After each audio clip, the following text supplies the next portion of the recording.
Yes, students. Now we will do worksheet 6. Read the following sentences and tick the correct option. I am so tired that I want to lie down and to go to sleep. आपने correct option पे टिक करना है. I am so tired that I want to lie down and go to sleep. इसमें हम second वाले option में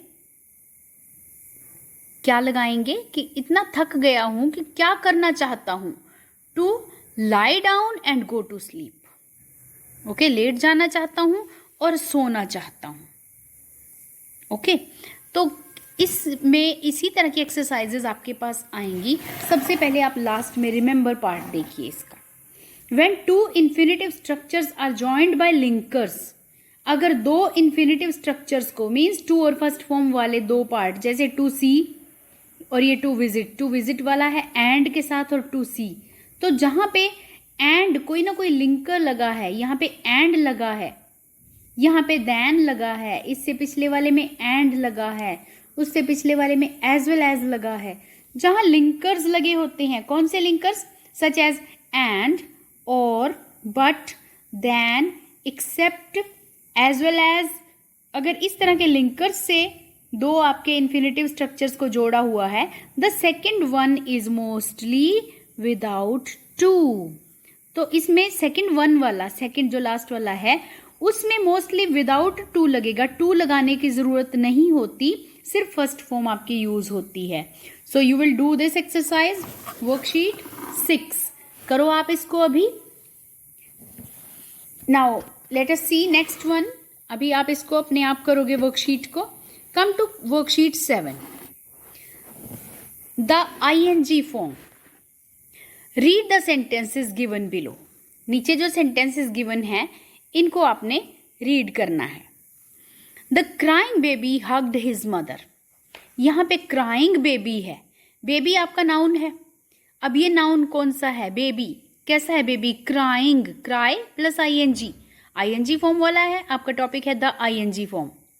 तो the crying baby hugged his mother. Crying baby. कैसा baby? Crying. In the above example the word crying is made from the verb cry by adding ING लगाया है cry के साथ.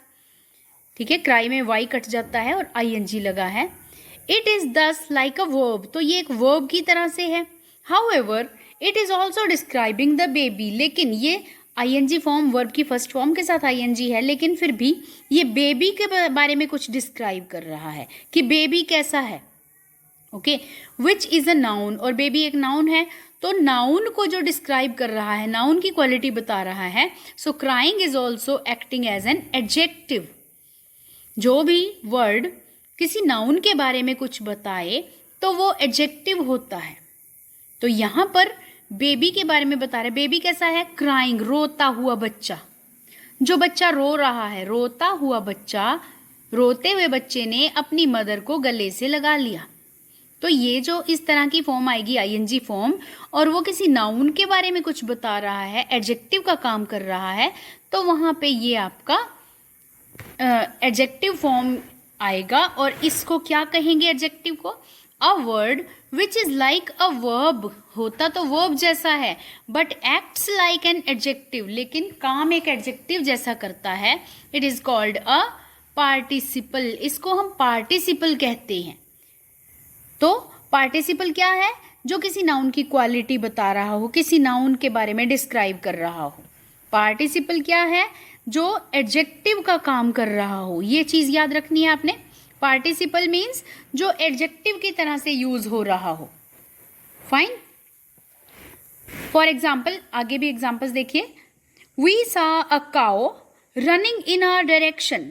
हमने एक काओ देखी जो दौड़ रही थी हमारी डायरेक्शन में. तो यहां पर हमने काओ देखी, ठीक है, और वो हमारी तरफ दौड़ रही थी. तो दौड़ती हुई काओ है ना एक ही. A cow running in our direction. Here the word running is formed from the verb run, but it is also performing the action of the function of an adjective, hence it is participle. तो adjective का काम कर रहा है, cow क्या कर रही है, running. Next, a participle has two forms. Present participle होता है जिसमें आईएनजी फॉर्म लगती है। पास्ट पार्टिसिपल में लास्ट में मैक्सिमम टाइम क्या होता है, ईडी लगा होता है, टी लगा होता है, डी एन या ई एन, जिस तरह की आपकी वर्ब्स होती हैं।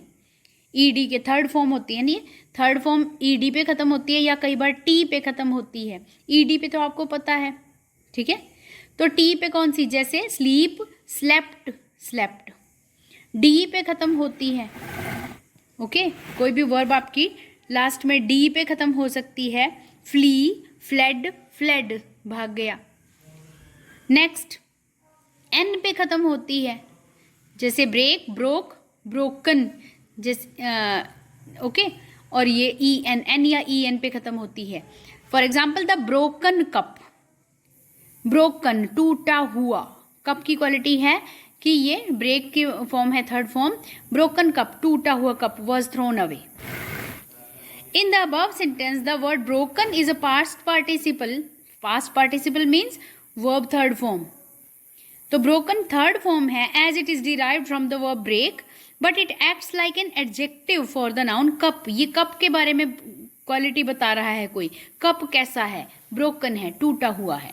तो पार्टिसिपल आपके वो चीज़ है जो एक एडजेक्टिव का काम कोई वर्ड्स कर रहा है, उसको हम कहते हैं participle. Next page.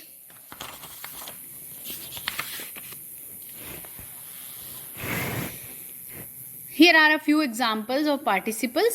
The sleeping boy was startled by the noise. सोता हुआ बच्चा, सोता हुआ लड़का शोर सुनकर हैरान रह गया, चौंक गया। तो स्लीपिंग बॉय कैसा बॉय, स्लीपिंग, ये आपके वर्ब है, लेकिन ये इस बॉय के लिए, नाउन के लिए एडजेक्टिव का काम कर रहा है। The unsuspecting travelers were duped by the tricksters. Unsuspecting mean जो शक नहीं कर रहे थे किसी पर, भोले भाले ट्रैवलर्स को ड्यूप्ड, धोखा दे दिया गया, बाय ट्रिक्स्टर्स, धोखेबाजों के द्वारा, चालबाजों द्वारा भोले भाले यात्रियों को धोखा दे दिया गया। तो ट्रैवलर्स कैसे हैं, unsuspecting. The burning train came to a screeching halt. जलती हुई ट्रेन अचानक से स्क्रीचिंग, ब्रेक्स की आवाज के साथ हाल्ट, स्टॉप हो गई। तो कैसी ट्रेन थी, बर्निंग ट्रेन, जलती हुई train. Next, read the sentences given below. Swimming is a good exercise. Swim plus ING, ठीक है, वर्ब होती है और ये सब्जेक्ट है किसी वर्ब का, इज का, हेल्पिंग वर्ब का, सब्जेक्ट का काम कर रही है swimming. Swimming is a good exercise. तो इसको बना के देखो, what is a good exercise, swimming. What का आंसर दे रही है, what is a good exercise, swimming. In the above example, the word swimming is formed from the verb swim by adding ing. Thus, it is like a verb, but it also acts as the subject of the verb. Is का subject swimming है and is therefore like a noun, और एक noun की तरह से use हो रही है। जो what का आंसर देता है वो noun होता है। तो noun के साथ ing, noun का काम कर रहा है ing फॉर्म वाले verb, तो इसको हम क्या कहेंगे, remember, a word which is like a verb but acts like a noun is called a gerund. तो participles क्या थे, जहां पे एक वर्ब एडजेक्टिव का काम करे पार्टिसिपल्स थे, और जहां एक वर्ब नाउन जैसा काम करे वो जीरंड होता है। ये दो चीजें आपने याद रखनी है। एडजेक्टिव जैसा काम करने वाली आईएनजी वाली या थर्ड फॉर्म वाली वर्ब जो है वो पार्टिसिपल थी आपकी, प्रेजेंट और पास्ट पार्टिसिपल, और जो नाउन की तरह से एक्ट कर रही है कोई वर्ब तो उसको जीरंड बोलते हैं। फिर से एग्जाम्पल नीचे देखिए। ही is fond of wearing sunglasses. Fond of, उसे बहुत शौक है, किस चीज का शौक है, सनग्लासेस पहनने का। What is he fond of, wearing sunglasses. तो यहां पर वेयरिंग जो है वर्ब है, लेकिन ये एक नाउन जैसा काम कर रही है। He is fond of what, he is fond of wearing sunglasses. The word wearing answers the question fond of what. Here it has been used as a subject, as an object to the preposition of. Fond of किस चीज का, तो of का object की तरह से use हो रही है। ही सब्जेक्ट है, he is fond of what, तो वट का आंसर दे रहा है। We know that only a noun or pronoun can act as an object, thus wearing works as a noun, तो कोई भी नाउन या प्रोनाउन ही ऑब्जेक्ट बन सकता है, तो यहाँ इसको हम नाउन की ही फॉर्म मानेंगे, और जहाँ पे ये नाउन का काम करे उसे क्या बोलते हैं, जेरंड बोलते हैं। Here are a few more examples of gerunds. Writing poetry is her favourite pastime, तो वट का आंसर दे रही है। What is her favourite pastime, her favourite pastime is writing poetry. Neighbours often get disturbed by his loud singing, किससे disturbed होते हैं, disturbed by what, loud singing. Honking is prohibited, what is prohibited, honking, तो what का answer दे रहे हैं, fond of what, okay. Favourite pastime, what is the favourite pastime, और disturb by what, what is prohibited, तो what का answer दे रहे हैं, उसको हम क्या बोलते हैं, जेरंड बोलते हैं। नाउ रिमेंबर पार्ट अगेन, ध्यान रखना है, रिमेंबर बहुत इंपॉर्टेंट पार्ट होते हैं आपके, इनको याद करना होता है आपको, और कोशिश किया करो कि टॉपिक का नेम लिख के रिमेंबर पार्ट्स अपनी नोटबुक में आप ज़रूर लिखो, चाहे आप नॉन फाइनाइट्स कर रहे हो, चाहे आप नरेशन कर रहे हो, चाहे आप मॉडल्स कर रहे हो, रिमेंबर वाला पार्ट जो आपकी प्रैक्टिस बुक में गिवन है इसको नोट कर लेना चाहिए ताकि आपको याद हो जाए। A participle is a verbal adjective, verb होती है लेकिन एडजेक्टिव का काम करती है participle. A participle is a verbal adjective formed from a verb and acting like an adjective. For example, flying birds inspire me. Okay, what type of birds? क्या करते हुए birds? Birds की quality? Flying birds.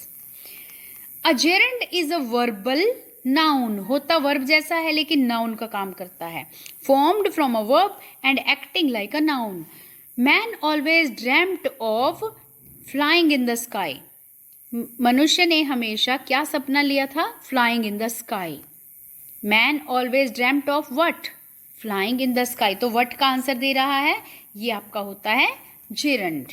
याद रहेगा, participle adjective की तरह से काम कर रहा है कि कैसा है कोई वर्ड, क्या करता हुआ है, और जेरंड जो है वो व्हाट का आंसर देता है। Now worksheet 8, Ramit is fond of playing cricket. आपने ये बताना है इनमें पी क्या है और जी क्या है। पी मीन्स पार्टिसिपल का एग्जाम्पल कौन सा है और जी मीन्स जेरंड का एग्जाम्पल कौन सा है। You will try to do this exercise.